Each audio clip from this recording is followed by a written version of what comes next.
히브리서 11장 1절로 3절 말씀, 신약 364면에 있습니다.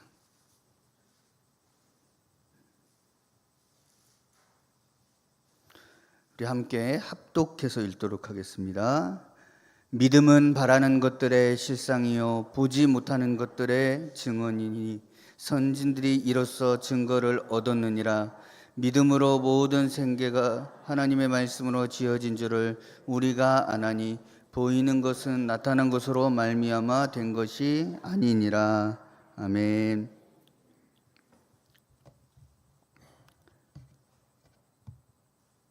어떤 사람이 높은 낭떠러지에서 떨어지는 중에 간신히 나뭇가지를 붙잡게 됩니다. 근데 이 사람이 크리스천이었던 것 같아요.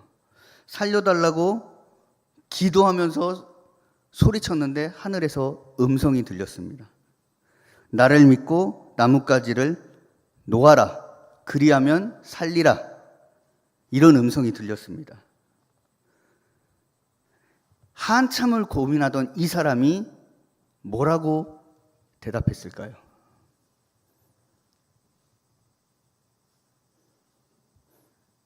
거기 다른 하나님 없어요?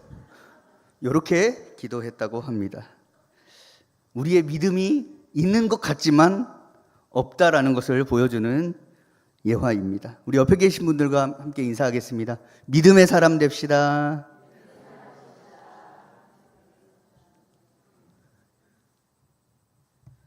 네, 오늘 본문 말씀은요, 믿음장으로 불리는 유명한 말씀입니다.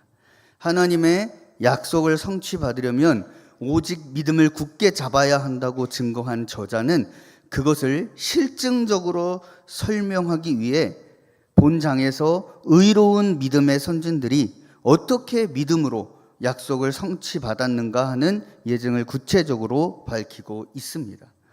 오늘 본문은 믿음장의 계시에 해당하는 말씀입니다. 구체적으로 믿음의 예증을 제시하기에 앞서서 믿음의 정의를 내리고 있는데요. 여기에 보면 저자는 믿음이란 하나님의 약속에 대한 전적인 신뢰로서 보이지 아니하는 것을 가지고 있는 것처럼 확신하는 것이며 또한 하나님의 권능을 보지 못하고도 인정하는 것이다. 이렇게 정의하고 있습니다. 그리고 신앙의 선진들은 바로 이 사실을 이미 생활 가운데서 보여줌으로써 영생과 구원의 약속을 성취받았음을 증거하고 있습니다. 오늘 본문 말씀을 통해서 믿음이 무엇인지 함께 살펴보도록 하겠습니다. 믿음은 그리스도인의 현재의 삶을 변화시킵니다. 오늘 본문 1절에서 언급된 실상이라는 말은요, 하나님의 말씀과 약속, 그리고 장차 있을 그것들의 성취를 확신하는 것을 뜻합니다. 그렇다고 한다면 이 말은요, 미래에 이루어질 사실을요, 현재의 시점에서 확보된 것으로 인정한다라는 것입니다. 다시 말해서 미래에 성취될 일을요, 현재 시점에서 이루어진 것으로 확신하고 그것을 누리며 살게 하는 것이 바로 믿음이다라는 것입니다. 이것은 우리로 하여금 몽상가나 현실과 미래를 구별하지 못하는 자로 만드는 것이 아니라 하나님의 인도와 약속 가운데서 미래의 축복을 현재에도 누릴 수 있게 하는 특권이자 은혜입니다. 미국의 위대한 성경학자인 매튜 헨리 박사는요, 이렇게 이야기합니다. 믿음은 확고한 확신이며 하나님께서 그리스도 안에서 우리에게 약속하신 것을 모두 성취할 것임을 신뢰하는 것이다. 그리고 이 확신은 너무 강하기 때문에 바라는 것을 이미 소유된 것으로 여기며 실제로 보는 것으로 생각하게 한다. 그래서 믿음의 행위 속에 있는 신자는 말할 수 없는 기쁨과 영광으로 가득 차 있다. 이렇게 이야기합니다. 믿음은 약속된 미래를 현재에서 누릴 수 있게 해주는 것입니다. 현재를 이성의 눈으로 눈보다 더 객관적으로 살피고요, 더 본질적으로 평가하는 힘을 우리에게 제공하는 것이 믿음입니다. 또한 미래를 바라보는 믿음은요, 미래의 모습을 현실에서도 동일하게 경험하게 만드는 힘을 가지고 있습니다. 그렇기 때문에 믿음이 있는 사람과 믿음이 없는 사람의 삶은요, 확연하게 구분될 수밖에 없습니다. 하나님의 심판을 믿는 자가 어떻게 이 세상에서 똑같은 모습으로 인생을 살 수 있을까요? 단 한마디 거짓말을 할 수 없고, 우리의 모든 것을 낱낱이 고해야 하고, 영생과 영벌이 선고되는 심판이 있다고 믿는 자가 어떻게 심판이 없다고 믿는 자와 같은 모습으로 현재를 살 수 있을까요? 그럴 수 없습니다. 믿음이 있는 사람은 당연히 심판을 대비해서 죄를 미워하게 될 것이고요, 거룩하고 성결한 삶을 살게 될 것이고요, 영생을 소망하며 살아가게 될 것입니다. 다시 말하면 아무리 미래에 대한 믿음일지라도 이 믿음은요, 우리의 현실의 모습을 결정하는 중요한 기초가 되는 것입니다. 그렇기 때문에 예수님께서는요, 그리스도인의 현재적 삶에 대해 교훈하시면서 그의 열매로 그들을 알리라, 이렇게 말씀하셨습니다. 예수님의 이 말씀 속에는요, 믿음을 가진 자는 당연히 이 세상에서 남들과 구별되는 모습으로 인생을 살기 때문에 그 열매로 그가 당신의 자녀인지를 쉽게 구분할 수 있다라는 사실이 전제되어 있는 것입니다. 이것이 믿음이 갖고 있는 특성입니다. 믿음이 있는 사람은요, 미래에 대한 확실함이 있기 때문에 남들과 다른 모습으로 살아가게 됩니다. 즉, 우리의 필요를 채우시는 예수님을 믿음으로 당연히 내일에 대한 염려와 현실에 대한 불평이 사라지게 되는 것입니다. 또 예수님을 영접함으로써 영생을 믿는다면 세상에 가지지 못한 것과 잠시의 고통으로 인해 요동치 않을 것입니다. 믿음을 가진 자의 현재의 삶은요, 세상 사람들과 같을 수가 없는 것입니다. 즉, 그리스도인은 세상 사람들이 결코 흉내낼 수 없는 풍요롭고 올바른 삶을 살게 되는 것입니다. 세상의 이성과 도덕과 세상적 가르침이 결코 제공할 수 없는 놀라운 예수님의 은혜를 맛보며 인생을 살아갈 수 있는 것입니다. 이것이 믿음이 주는 그리스도인만의 특권인 것입니다. 두 번째로, 믿음은 본질적으로 미지의 영역에 대한 선택과 신뢰인 것입니다. 본문 1절 말씀을 보시면 믿음은 바라는 것들의 실상이요 보지 못하는 것들의 증거니, 이렇게 말씀하고 있습니다. 이 말씀은요, 믿음에 대해서 묻는 물음에 널리 알려져 있는 말씀입니다. 믿음에 대한 구체적인 내용을 모르면 그것을 안다고 할 수 없기 때문에 우리는 이 말씀이 의도하고 있는 바를 마음에 깊이 새겨야 되는 것입니다. 자, 오늘 본문 1절에서 믿음을 가리켜 무엇이라고 하고 있지요? 바라는 것들의 실상, 보지 못하는 것들의 증거다, 이렇게 설명하고 있습니다. 이것을 한마디로 압축하면 믿음이란 현재 경험할 수 없는 것을 믿는 것이다, 이렇게 이야기할 수 있습니다. 성경이 말하는 믿음이란 본질적으로 우리가 경험하지 못한 미지의 영역에 대한 선택과 신뢰다라는 것입니다. 성경이 말하는 믿음은 현재 경험할 수 없는 것을 대상으로 하는 특징이 있습니다.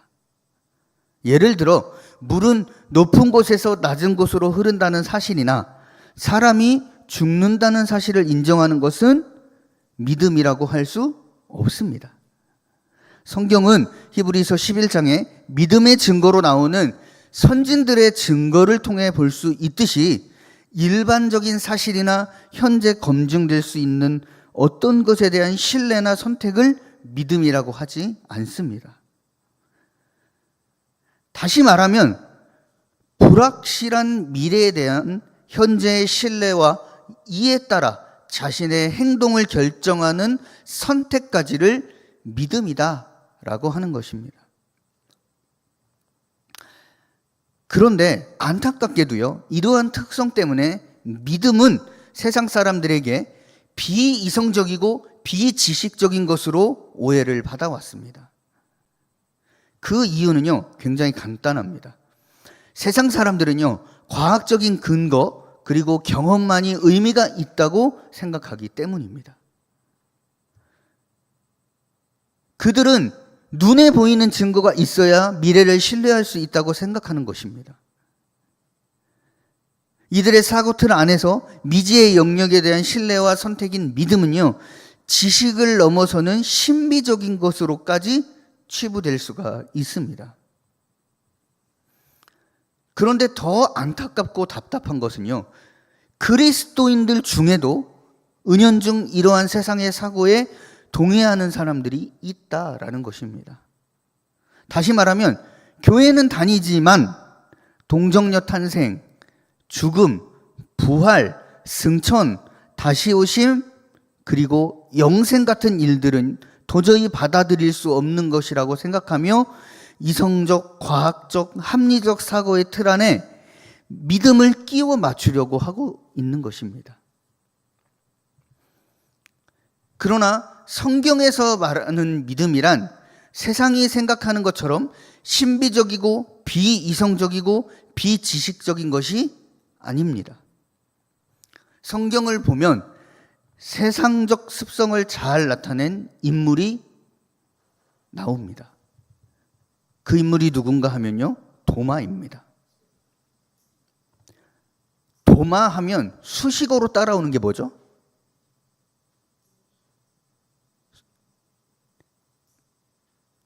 의심 많은 사람이에요. 바꿔 말하면 믿음 없는 사람인 것입니다. 예수님께서 부활을 가르치셨던 것과 사람들이 전하는 부활의 소식을 듣고도 도마는요, 이렇게 이야기합니다. 내가 그 손의 못자국을 보며 내 손가락을 그 못자국에 넣으며 내 손을 그 옆구리에 넣어보지 않고는 믿지 아니하겠노라. 이렇게 이야기합니다. 이렇게 이야기한 도마의 말 속에는요, 경험된 것만을 고집하는 인간의 습성이 잘 나타나고 있습니다. 그런데 이런 도마에게 예수님께서 나타나셔서 하신 말씀이 무엇일까요? 요한복음 20장 29절을 보면요, 너는 나를 본고로 믿느냐? 보지 못하고 믿는 자들은 복되도다. 이렇게 말씀하고 있습니다. 믿음이란 하나님께서 말씀하신 것에 대한 신뢰입니다. 성경이 말하는 믿음이란 미지의 영역에 대한 하나님의 말씀을 새기고 그에 따라 인생의 방향을 결정하고 선택하는 것입니다. 하나님과 함께 미지의 세계를 가기에 믿음에는 모험적 정신이 필요합니다. 히브리서 11장에서 믿음의 본보기로 가장 많이 등장한 아브라함의 삶은요, 모험으로 사는 인생 그 자체였습니다. 이것이 믿음이고요, 믿음으로 사는 인생입니다. 우리 임마누엘 교회 모든 성도님들, 또 우리 청년들 모두가 믿음의 정의를 마음 깊이 새기고 하나님의 말씀을 신뢰하고 적극적으로 순종함으로 믿음의 용사들이 되시기를 축복합니다. 세 번째는요, 믿음과 자기 확신은 전혀 다른 것입니다. 본문 1절을 보면 믿음은 바라는 것들의 실상이요 보지 못하는 것들의 증거니, 이렇게 말씀하고 있습니다. 이것은 믿음을 설명하는 데 있어서 가장 많이 쓰이는 구절로 믿음에 대한 가장 합당한 설명입니다. 더욱이 이 설명은 신앙을 가진 사람 누구라면 누구나 암송할 정도로 그리스도인들에게 익숙한 말씀이기도 합니다. 그런데 오늘날 한국교회 안에 이러한 정황과 맞지 않는 문제가 심각하게 대두되고 있습니다. 믿음에 대한 이 설명을 암송할 정도로 많이 들었던 그리스도인들이 이 말씀에 대해 바르게 이해하지 못하고 있다라는 것입니다. 믿음이 무엇이냐 물으면 앵무새처럼 이 말씀을 암송할 뿐인 것입니다. 그리고 거기에 대한 해석이 성경이 말하는 것과 다르다라는 것입니다. 예를 들면 이런 겁니다. 예를 들면 한 성도가 사업의 성공을 위해서 열심히 새벽 기도를 합니다. 새벽마다 나와 하나님 반드시 성공할 것을 믿습니다 라고 열심히 기도합니다. 또 어떤 남자 청년이 매일 1시간씩 기도하는데 어떤 기도를 하느냐? 주여 저 자매와 결혼할 줄 믿습니다. 매일 1시간씩 기도합니다. 또 어떤 성도님은요, 우리 아들이, 우리 딸이 서울대에 입학할 줄 믿습니다. 100일 철야를 합니다. 그리고 얼마 지나지 않아 기도에 대한 모든 대답이 나왔습니다. 어떻게 됐을까요? 사업하던 성도는요, 경제 침체로 인해 극심한 어려움을 겪게 됩니다. 그리고 주여 저 자매와 결혼할 줄 믿습니다 했는데 그 자매는요 완전 다른 남자와 결혼을 하고요, 그 아들은 이 서울대 가게 해주세요 기도했던 그 아들은 서울대가 아니라 적성을 살려 프로게이머가 되기 위해 수능을 포기했다라는 이야기가 있습니다. 자, 사업의 성공과 한 자매와의 결혼, 그리고 좋은 대학 입학을 위해 기도했던 이들에게 과연 믿음이 있었을까요? 믿음이 있었다면 왜 하나님은 그들의 기도에 응답하지 않으셨을까요? 우리는 기복적인 신앙에 익숙합니다. 그렇기 때문에요, 내가 하나님을 섬겼기에 하나님은 무조건 내가 바라는 것을 해주실 것이다 라는 전제 속에서 믿음을 생각합니다. 내가 매일 철야 기도와 새벽 기도와 특별 기도를 했으니 하나님은 반드시 응답하실 것이다, 이렇게 확신을 하고 있는 것입니다. 이것이 진짜 성경이 가르치는 믿음일까요? 불확실한 미래에 대한 보증수표를 받아내는 것이 진짜 성경이 말하는 믿음일까요? 이것은요, 믿음이 아닙니다. 믿음의 전제가 완전히 거꾸로 되어 있습니다. 자기 생각과 자기 욕구를 이루기 위해 하나님을 움직이는 것은요, 결코 믿음이 아닙니다. 성경이 가르치는 믿음은 우리가 생각하는 신념이나 자기 확신과는 전혀 다르다라는 것입니다. 신념이나 자기 확신의 중심에는 내가 있습니다.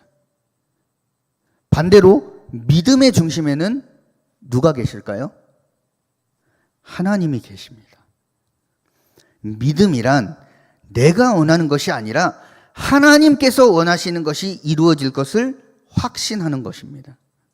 그래서 믿음에는 하나님의 말씀, 곧 하나님의 약속이 반드시 필요한 것입니다.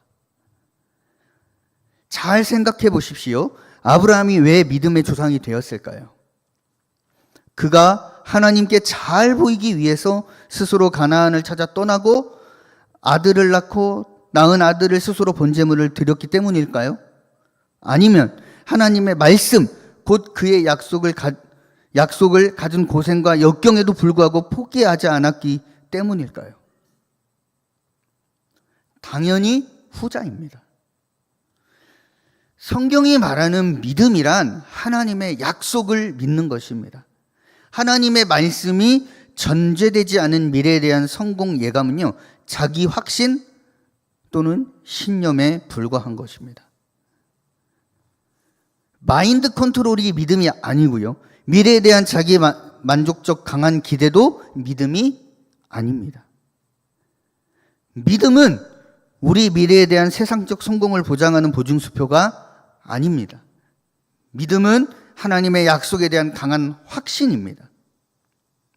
그리고 이 확신이 삶의 모든 선택의 상황에서 절대적인 영향을 행사하는 사람을 세상이 아닌 만왕의 왕이신 하나님께서 믿음의 사람이라고 인정하시는 것입니다. 이것을 꼭 기억하시고 하나님이 원하시는 믿음의 사람들이 되시기를 축복합니다.